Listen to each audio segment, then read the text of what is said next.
You're watching ABC 7 News at 5, on your side.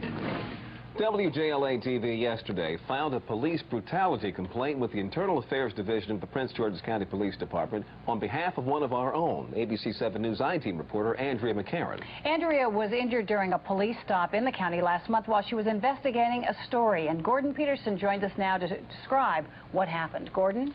Kathleen, Leon, on April 15th, ABC 7 investigative reporter McCarran and her photographer were checking out a tip about questionable use of police and government resources in Prince George's County.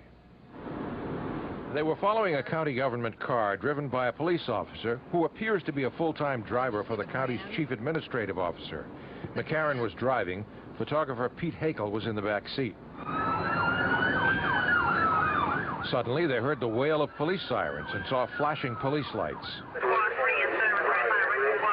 Back at ABC 7, managing editor Dan Patrick heard a call on the Prince George's County Police scanner. Prince George's County Police were stopping a vehicle they said was suspicious in nature because there was someone videotaping them. When we first heard sirens and saw flashing lights, we assumed it wasn't us, and then all of a sudden we're surrounded. She's got a gun pulled on me. Okay, that's right, that's fine.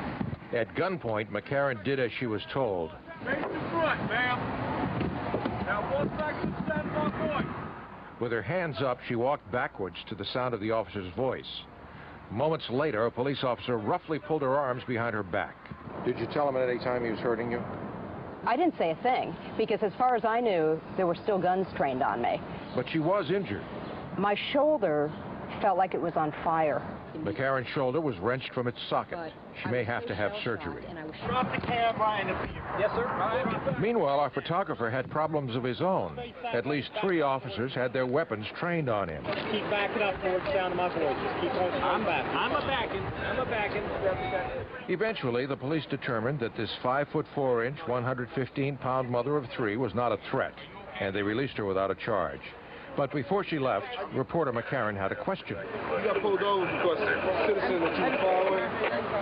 Excuse me. We're not taping this now. I'm not giving an interview. I think it's an obvious case of law enforcement intimidation. Attorney Lucy Delglish is executive director of the Reporters Committee for Freedom of the Press. What I don't quite understand is what would be even slightly illegal about driving around town with a video camera. There is nothing illegal about that whatsoever. WJLA-TV has filed an official police brutality complaint alleging that Prince George's County police officers used excessive force against reporter McCarran.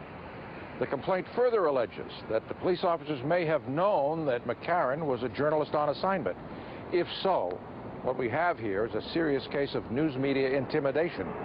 Well, I think as a legal matter, it's clear that her civil rights were violated. They cannot use their power to interfere with your constitutionally protected activities. Prince George's County Police have refused our repeated requests for interviews. County spokesman Jim Carey told us they, meaning the police, had no suspicion that it was a news crew. The police department was responding to a call for a suspicious person following a police officer. There was a threat felt. As near as we can recreate it, this is what the officer saw in his rearview mirror when he called for assistance. In a post-9/11 world, can you understand the officer's apprehension looking back, seeing a vehicle he doesn't know driving behind him with something in the back seat? I'm a mother of 3. Most of the time I drive a beat-up minivan. It's hard for me to perceive the sight of me as a threat. Now 1 second, stand by point. With your hands up. And that's the question. Did the officers have to use force? The incident occurred on April 15th. Why have we waited until now to report it? Well, according to ABC 7's Vice President of News, Bill Lord, we've been waiting for responses from the Prince George's County Police Department to requests for transcripts of the incident reports, radio transmissions, and email communications regarding this event. We've also requested dashboard videotapes from the 9 police cruisers on the scene, but we've been told that every single one of the federally required cameras was either inoperable or not running. Leon? Kathleen?